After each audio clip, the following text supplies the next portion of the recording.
দেশের জন্য 9 মাস যুদ্ধ করে আজও দেশ থেকে মুক্তিযোদ্ধা ভাতা পায় তাদের পরিবারেরা।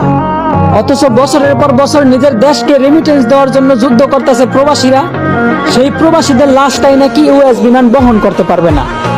তো বলি, তোমাকে বাপের টাকা দিয়া প্রবাসী আসছিলাম রে, তবুও তো মাসের পর মাস সেই প্রবাসীদের কষ্টে কামানো রেমিটেন্স পকেটে নিয়ে চলাফেরা করো। সব প্রবাসীরা মিল্লা যখন তোমাদের ওই ইউএস বিমান বয়কট করে দিমু, তখন দেখবো ঠোঙ্গার মতো খালি বিমান আকাশে ওরা কি করো। বলি, জিন্দা প্রবাসীর কষ্টে কামানো রেমিটেন্স দিয়া বিমান তৈরি করিয়া আবার সেই বিমানে প্রবাসীদের মৃতদেহটাই নিতে অস্বীকার করলা। বিষয়টা এমন হলো না যে সারা রাত নিজের ইজ্জত মানুষের কাছে বিলাইয়া আবার ভোর রাত্রে উজু করে নামাজে দাঁড়াইলা।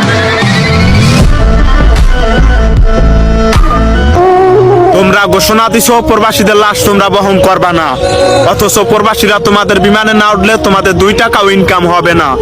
যাই করো ভাইবা চিন্তা কইরো, প্রবাসীদের টার্গেটে পড়ো না, তাহলে কিন্তু কাইন্দাও মাপ পাইবে না।